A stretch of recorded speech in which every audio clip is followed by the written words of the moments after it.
नमस्ते और एथीरियम के बारे में एमसीओ मार्केट अपडेट में आपका स्वागत है। आज हम सबसे पहले मासिक चार्ट पर नजर डालना चाहते हैं क्योंकि ज्यादातर लोग इस चार्ट पर विचार नहीं करते। ज्यादातर लोग दूसरी तरफ देखते हैं, वे छोटे टाइम फ्रेम पर बहुत समय बिताते हैं, लेकिन वे मैक्रो व्यू को पूरी तरह से भूल जाते हैं। इसलिए जब मैंने आज कल चार्ट देखा तो कुछ ऐसा था जिसने मेरा ध्यान खींचा और हम पहले मासिक चार्ट के बारे में बात करेंगे और फिर मैं दैनिक चार्ट पर नजर डालूंगा। यहाँ मासिक चार्ट पर हम एक महत्वपूर्ण क्षेत्र के करीब पहुंच रहे हैं।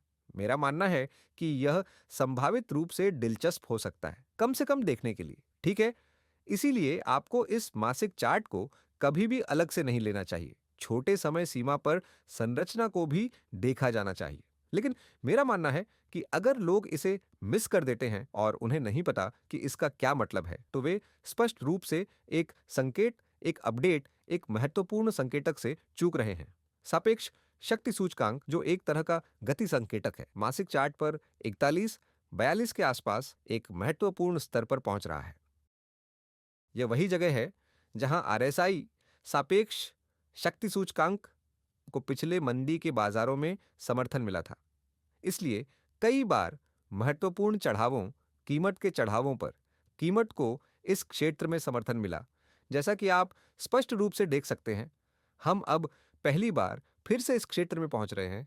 आप कह सकते हैं 2022 के बाद से।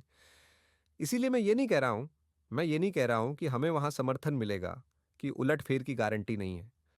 हमें चार्ट पर वास्तविक समर्थन स्तरों पर नजर डालनी होगी और साथ ही हमें मूल्य संरचना पर भी नजर डालनी होगी। लेकिन यह एक संकेत है, या वास्तव में यह अभी तक एक संकेत नहीं है, यह एक संकेतक है जो हमें बताता है कि वहां कुछ बन सकता है, वहां एक उलटफेर हो सकता है। यह सिर्फ एक महत्वपूर्ण क्षेत्र है जिस पर हम नजर रख सकते हैं। ठीक है, तो यह कुछ ऐसा है जो मैं आपको दिखाना चाहता था, क्योंकि ऐसा हर दिन नहीं होता और मेरा मानना है कि ज्यादातर लोग इसके बारे में नहीं जानते क्योंकि वे छोटे टाइम फ्रेम पर बहुत समय बिताते हैं।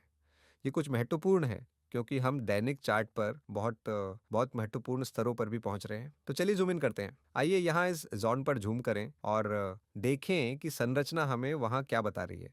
तो चलिए दैनिक समय सीमा पर एक नजर डालते हैं और दैनिक चार्ट के दृष्टिकोण से जाहिर है कि मैंने आपको पिछले अपडेट में बताया था, हम संभवतः $1,790 पर महत्वपूर्ण समर्थन के करीब पहुंच रहे हैं। यह स्वर्णिम अनुपात स्तर है। हाँ, यह वास्तव में महत्वपूर्ण है क्योंकि यह चौथी लहर पुलबैक के लिए एक बहुत ही महत्वपूर्ण स्तर है। हाँ, हम वर्तमान में सुधार में हैं, जो एक कुलीन तरंग दृष्टिकोण से ऊपर की ओर एक बड़े विकर्ण पैटर्न में तरंग 4 लेबल है। और हम जो नहीं कर रहे हैं, हम तब तक किसी निचले स्तर की पुष्टि नहीं कर रहे हैं जब तक हमें वास्तव में इसके लिए स्पष्ट संकेत नहीं मिल जाते। इसीलिए स्थानीय रुझान अभी भी नीचे है। लेकिन जैसा कि मैंने अभी आपको दिखाया, हम न केवल महत्वपूर्ण फिबोनाची समर्थन स्तरों और यहाँ तक कि संरचनात्मक समर्थन स्तरों के करीब पहुंच रहे हैं। अगला दैनिक चार्ट पर $1,530 के आसपास है। मासिक चार्ट पर संकेतकों में से एक बहुत ही महत्वपूर्ण क्षेत्र के करीब पहुंच रहा है। इसलिए यदि कीमत यहाँ इस क्षेत्र को बनाए रखती है, विशेष रूप से 61.8 रिट्रेसमेंट या $1,530 के आसपास, पिछले संरचनात्मक समर्थन के आसपास, तो यहाँ एक बड़ा उलटफेर हो सकता है और ऊपर की ओर पांचवी लहर की शुरुआत हो सकती है। अब मैं आपको ये नहीं बता रहा हूँ कि ऐसा हो रहा है ना? हमें चार्ट को वास्तविक समय में देखना होगा। यही कारण है कि हम यहाँ एथीरियम को नियमित रूप से कवर कर रहे हैं। लेकिन इस समय बाजार में फिर से बहुत डर है और लोग डर जाते हैं और बाजार में बिकवाली हो जाती है। इसलिए मैं कहूंगा कि संभावित उलटफेर के लिए इस क्षेत्र पर ध्यान दें। हम आपको अपडेट रखने के लिए निश्चित रूप से छोटी समय सीमाओं पर भी नजर रख रहे हैं। आज के लिए बस इतना ही। अगर आपको यह मददगार लगा तो सुनिश्चित करें कि आप जुड़े रहें। हम यहाँ कुछ शक्तिशाली निर्माण कर रहे हैं। यह सिर्फ एक शुरुआत है और आप सही समय पर यहाँ हैं। हम चार्ट पर नजर रखेंगे। जैसे जैसे संरचना सामने आएगी, अपडेट आते रहेंगे। सुनिश्चित करें कि आप सदस्यता लें। बहुत बहुत धन्यवाद। अलविदा।